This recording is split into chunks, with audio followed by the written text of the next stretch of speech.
Kreskin. Now, of course, you know me as the amazing Kreskin, but it would not be very amazing if yours truly overlooked a story which just broke yesterday in the Los Angeles Times on March the 30th. This gentleman, his name is David Lazarus, wrote a very lengthy story, and you can see the premise of the article. The question being, is it possible to hypnotize a person through the telephone? And if you went through the 8 pages of this rather sad but dramatic story of this elderly woman who lost a few $1,000s, the premise is, as she feels very strongly, that she was hypnotized. So the question has arisen as he proposes, is it possible to hypnotize someone by telephone? There's a reason why you don't hear many of these cases anymore. Years ago, 50, 60, 70 years ago, and certainly in the last century, it was very, very common, whether it was a murder, a robbery, or an in-between, a tragic crime, for individuals to offer as their excuse and reason for the crime that they had been hypnotized. Such does not take place very frequently in the court today. Yes, in the past few months or year or so, I've seen a few cases where individuals gave excuses to the government that they had been hypnotized to carry on the response, which turns out was illegal and so forth. The reason why is the same reason why you don't hear the polygraph accepted in the courts much anymore. The polygraph, when I was growing up, was a very common device. A very close friend of mine was a polygraph expert. But the polygraph cannot really tell if an individual is lying or not. I don't wish to pursue the reasons why. I've had a lot of serious experience early in my career assisting people using polygraph tools. But let's get to the hypnosis scene. You have to understand that in 1986, I have an offer to make to the history of hypnosis. And it became a historic incident regarding hypnotism, and it dealt with yours truly. The reason I bring this up is that in that year, early in my career, I was tried by a jury.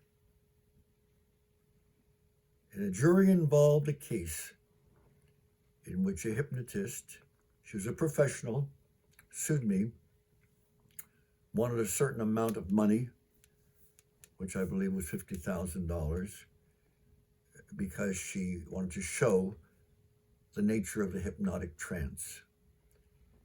The trial was very dramatic. How I won the case would be a perfect scene in a motion picture. I'm not going to go into the full details because it is a dramatic scene that is not well known today. In fact, many of the press that were there quietly said to me, Kreskin, we're not going to even expose what you have in mind even in the future. We can figure this out, because if anyone sues you in the future, boy, they're going to be in for a disaster.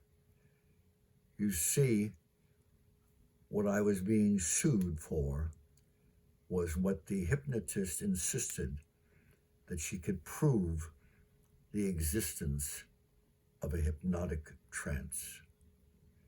The reason you don't hear very often of hypnosis as an excuse for a crime today is there are some people who are ready and are willing to come forth, and that includes someone that's speaking to you right now, to show that there is no evidence on the face of the earth, no evidence on the face of the earth of the existence of a special hypnotic trance.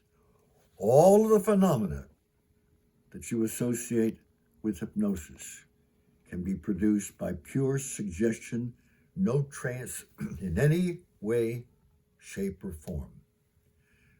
When the case was over and the judge threw the book at the people who sued me and said, "You've insulted Kreskin, you've wasted his time and money," and he had some other things to say, the offer that I now made soon after that case went right to the press and said, if anyone can prove that a person is under hypnosis, I will pay $100,000. Very interesting. Bear in mind that this case was covered all over the world, and if I can bend down, if it's all right with you guys, I dropped the one of the headline pieces, but at least you know that this is being done sincerely and legitimately. These are some of the hundreds of stories that appeared around the world regarding the results of my trial and my being sued. And I now offer $100,000 to any hypnotist or what have you who can conclusively prove under scientific conditions the existence of a special hypnotic trance. The situation simply is that through pure suggestion, all the phenomena that we associate with hypnosis can be produced by persuasive means, suggestion, and what have you. So consequently, when you've read in recent years of individuals who are ready to prove under hypnosis that they were molested a year ago, and some are suing because they insist they were molested 780 years ago, but they remember clearly because they insist they can remember best under hypnosis. You don't see many of those cases being taken very seriously because there are certain individuals who are prepared to testify in court.